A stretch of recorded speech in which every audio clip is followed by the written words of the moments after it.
नकद निकासी पर कर। 10 अप्रैल 2025 से नए नकद निकासी सीमा नियम। भारतीय अर्थव्यवस्था में नकद का महत्वपूर्ण स्थान है। दैनिक लेन देन से लेकर बड़े व्यापारिक भुगतानों तक नकदी का उपयोग सदियों से चला आ रहा है। हालांकि डिजिटल भुगतान के बढ़ते प्रचलन और सरकार के काले धन पर अंकुश लगाने के प्रयासों के कारण नकद लेन देन को लेकर नियम और नीतियां समय समय पर बदलती रहती है। इसी क्रम में 10 अप्रैल 2025 से भारत में नकद निकासी को लेकर कुछ नए नियम लागू हुए हैं, जिनमें नकद निकासी की सीमाएं और कुछ मामलों में इस पर लगने वाला कर शामिल है। यह वीडियो इन्हीं नए नियमों और नकद निकासी पर लगने वाले कर के विभिन्न पहलुओं पर विस्तृत रूप से चर्चा करेगी। नकद निकासी और भारतीय अर्थव्यवस्था। भारतीय अर्थव्यवस्था में नकदी की भूमिका को कम करने नहीं आंका जा सकता। आज भी एक बड़ा वर्ग अपनी दैनिक जरूरतों और छोटे मोटे लेन देन के लिए नकदी पर निर्भर करता है। छोटे व्यापारी, किसान और असंगठित क्षेत्र के श्रमिक अक्सर नकद में ही लेन देन करते हैं। इसके अतिरिक्त कुछ लोगों के लिए नकदी वित्तीय गोपनीयता और नियंत्रण का एक महत्वपूर्ण साधन है। हालांकि नकदी के अत्यधिक उपयोग से अर्थव्यवस्था में कई चुनौतियां भी आती है। काले धन का सृजन और प्रसार, कर चोरी और अवैध गतिविधियों के वित्त पोषण में नकदी एक महत्वपूर्ण भूमिका निभा सकती है। इन चुनौतियों से निपटने और अर्थव्यवस्था को अधिक पारदर्शी बनाने के लिए सरकार डिजिटल भुगतान को बढ़ावा दे रही है और नकद लेन देन को नियंत्रित करने के लिए समय समय पर कदम उठाती रही है। नकद निकासी पर कर का इतिहास। भारत में नकद निकासी पर कर की अवधारणा नई नहीं है। आयकर अधिनियम 1961 की धारा 194(n) के तहत कुछ विशेष परिस्थितियों में बैंक, सहकारी बैंक या डाकघर से नकद निकासी पर कर कटौती (TDS) का प्रावधान पहले से ही मौजूद है। इस प्रावधान का मुख्य उद्देश्य बड़े पैमाने पर नकद लेन देन को हतोत्साहित करना और डिजिटल भुगतान को बढ़ावा देना है। पहले के नियमों के अनुसार यदि कोई व्यक्ति एक वित्तीय वर्ष में एक या एक से अधिक खातों से कुल मिलाकर 1 करोड़ रुपये से अधिक की नकद निकासी करता था, तो बैंक उस अतिरिक्त राशि पर 2% की दर से TDS काटते थे।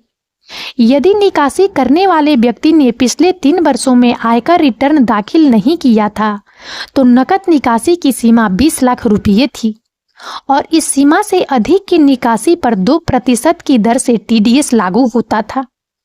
यदि निकासी 1 करोड़ रुपये से अधिक होती तो TDS की दर 5% हो जाती थी। 10 अप्रैल 2025 से लागू नए नकद निकासी नियम।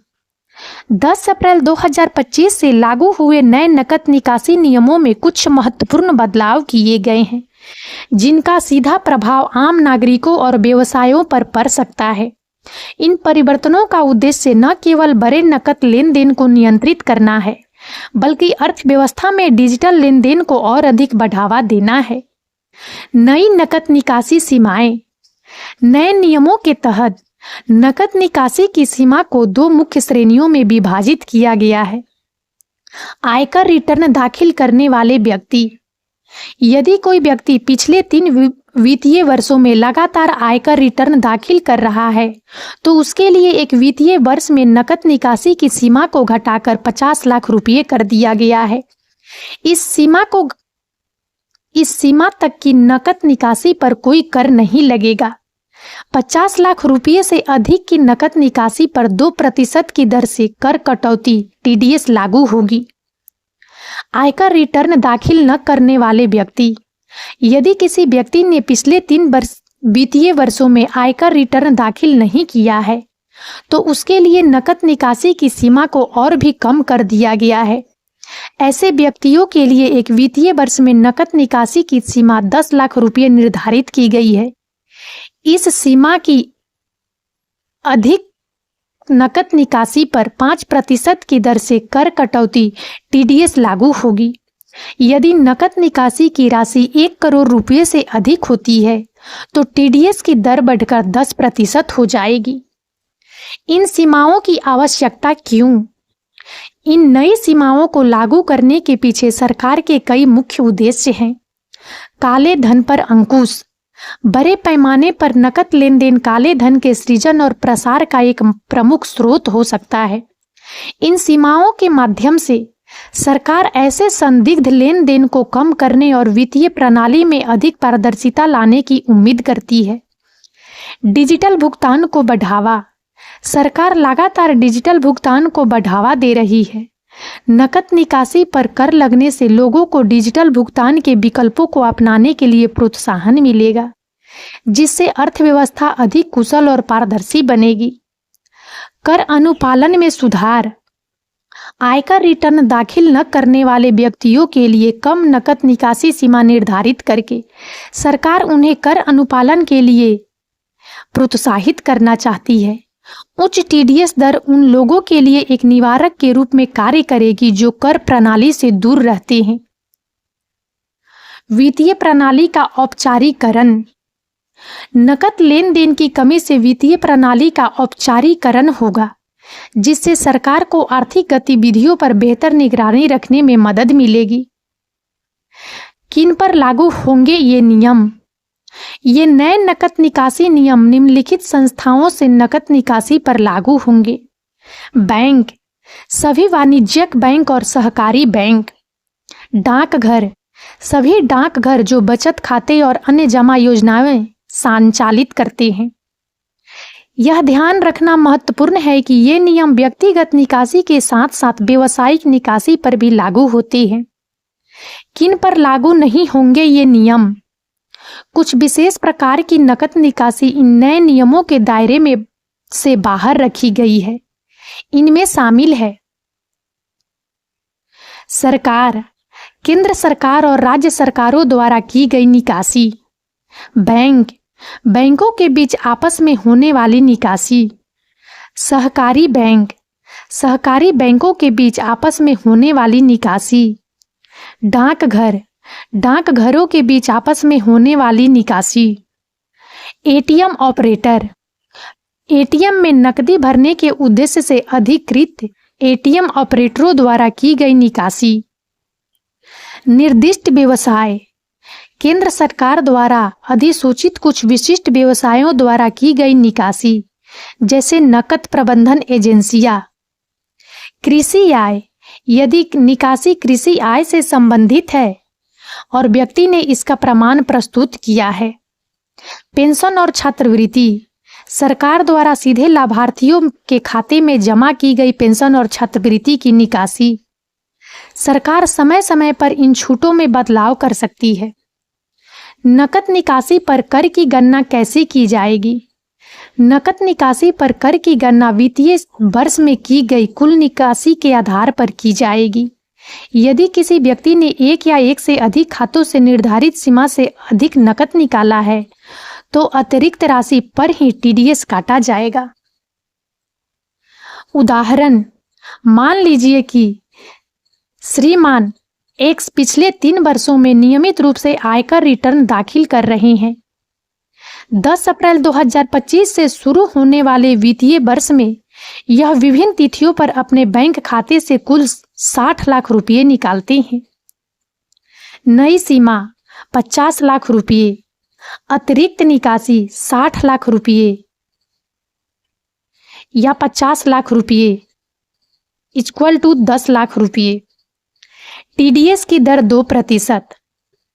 काटा जाने वाला टीडीएस 10 लाख रुपये का 2% यानी 20,000 रुपये।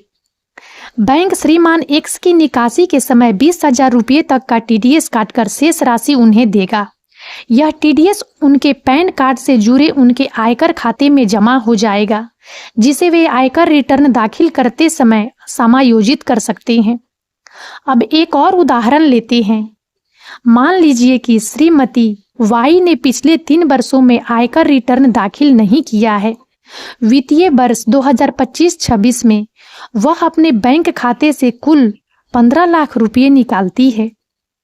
नई सीमा 10 लाख रुपये, अतिरिक्त निकासी 15 लाख रुपये या 10 लाख रुपये यानी 5 लाख रुपये। टीडीएस की दर 5%, काटा जाने वाला टीडीएस 5 लाख रुपये का 5% यानी 25,000 रुपये। बैंक श्रीमती वाई की निकासी के समय 25,000 रुपये का टीडीएस काटकर शेष राशि उन्हें देगा। यदि श्रीमती वाई उसी वित्तीय वर्ष में कुल 1,20,00,000 रुपये निकालती है तो टीडीएस की गणना इस प्रकार होगी। पहली 10 लाख रुपये तक कोई टीडीएस नहीं, अगले 90 लाख रुपये 1 करोड़ रुपये 10 लाख पर टीडीएस 90 लाख रुपये का 5% यानी 4,50,000 रुपये, अतिरिक्त 20 लाख रुपये 1,20,00,000 या 1 करोड़ पर टीडीएस 20 लाख रुपये का 10% यानी 2 लाख रुपये।